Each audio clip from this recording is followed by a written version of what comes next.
যে আজিৰ দিনটোত সমগ্ৰ ভাৰতবৰ্ষ জুৰি বিজেপিয়ে যি সন্ত্ৰাস চলাইছে, যি হিটলাৰিজিম চলাইছে, গণতন্ত্ৰ ধ্বংস কৰি স্বৈৰতন্ত্ৰ আনিছে, দেশৰ সকলোবিলাক সম্পদ কোম্পানীবিলাকক বিক্ৰী কৰি দিছে আৰু দেশৰ মূল্যবৃদ্ধিৰে জনতাৰ ওপৰত যি ব্যাপক এটা অত্যাচাৰ চলাইছে, তেনেকুৱা প্ৰেক্ষাপটত প্ৰত্যেকজন ভাৰতীয়ই এতিয়া কামনা কৰিছে যে বিজেপি থাকিলে আৰু আমি জীয়াই থাকিব নোৱাৰোঁ। সেইকাৰণে আজিৰ 5টা উপনিৰ্বাচনতে অসমত বিজেপি পৰাভূত হওক, এইটো মই আশা প্ৰকাশ কৰিছোঁ আৰু ৰাইজক আহ্বান জনাইছোঁ। কিন্তু কংগ্ৰেছ দলেও একেটা সময়তে আমাক বিশ্বাসঘাতকতা কৰিছে। সেইকাৰণে আমি এত স্পষ্টকৈ ক'ব খোজোঁ যে বিহালীত আমাৰ প্ৰাৰ্থী লক্ষীকান্ত কুৰ্মীক ভোট দিয়ক, কিন্তু বাকী যি 4টা সমষ্টি আছে, এই 4টা সমষ্টিত বিজেপিক ভোট নিদিব। আমি ইয়ালৈকে কৈছোঁ, বাকীখিনি ৰাইজে সিদ্ধান্ত ল'ব। কংগ্ৰেছ দলে এইবাৰ আমাক বিশ্বাসঘাতকতা কৰিলে, সকলোৱে জানে। 2021তো বিশ্বাসঘাতকতা কৰিছিলে, তেওঁলোকে একেলগে খেলিম বুলি কৈ অকলে খেলিলে। এইবাৰো আকৌ কংগ্ৰেছ দলে অকলে খেলিবলৈ গুচি গৈছে, আমাৰ লগত একেলগতে চুক্তি হোৱাৰ পাছতো তেওঁলোকে গুচি গৈছে।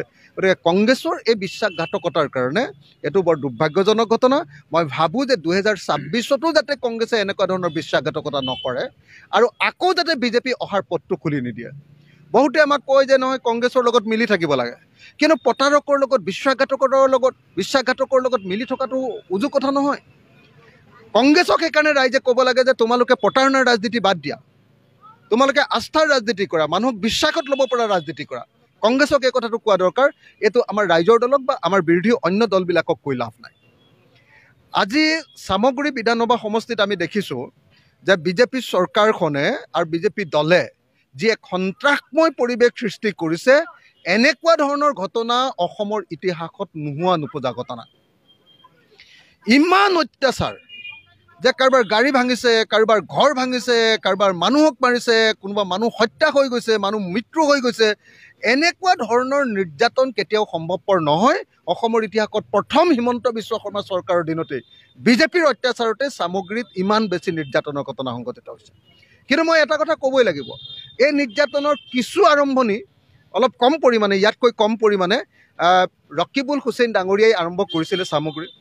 কংগ্ৰেছৰ শাসনকালত কংগ্ৰেছ দলেও তাতে নিৰ্যাতন কৰিছিলে, কিন্তু এই পৰ্যায়ত নহয়। এই পৰ্যায়ত যিটো কৰিছে বিজেপি দলে, এইটো অভূতপূৰ্ব, অসমৰ ইতিহাসত কেতিয়াও হোৱা নাই। নিৰ্বাচন আয়োগ ব্যৰ্থ হৈছে। নিৰ্বাচন আয়োগে বিজেপিৰ ধামা ধৰা ৰূপে কাম কৰিছে, বিজেপিৰ এজেণ্ট ৰূপে কাম কৰিছে, আৰু সেইকাৰণে চামগুৰিত এনেকৈ সন্ত্ৰাস সৃষ্টি কৰিবৰ কাৰণে বিজেপি দলক সুযোগ দিছে। আনহাতে অসম পুলিচ বুলি বস্তুটো একো নাই, এতিয়া হিমন্ত বাহিনীত পৰিণত হৈছে, হিমন্তৰ চেলাত পৰিণত হৈছে অসম পুলিচ, আৰু অসম পুলিচে সেইকাৰণে তাত আইন শৃংখলা ৰক্ষা কৰাত ব্যৰ্থ হৈছে। যি দুজন পুলিচে বিজেপিৰ আক্ৰমণৰ বিৰুদ্ধে, যি দুজন পুলিচে কৈছিলে যে নহয় তোমালোকে কিয় এনেকৈ মানুহ মাৰি আছে, সেই দুইজনকে ৰূপজ্যোতি দত্ত আৰু এজন কিবা আছিলে নহয় নাম, দুইজনকে তাৰ পৰা ট্ৰেন্সফাৰ কৰি দিছে। এইটো বেলেগ কাৰণত ট্ৰেন্সফাৰ কৰা নাই, যদিও আমি পুলিচৰ পক্ষ কেতিয়াও গ্ৰহণ নকৰোঁ মানুহক মাৰপিট কৰাৰ কাৰণে।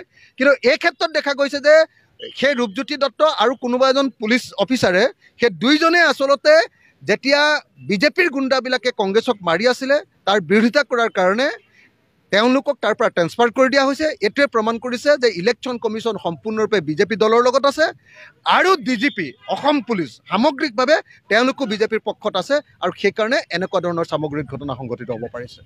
আজি অসমৰ 5টা বিধানসভা সমষ্টিত যি উপনিৰ্বাচন অনুষ্ঠিত হৈ আছে, আমি আশা কৰোঁ যে এই 5টাতে অত্যাচাৰী, অহংকাৰী বিজেপি দল পৰাভূত হওক।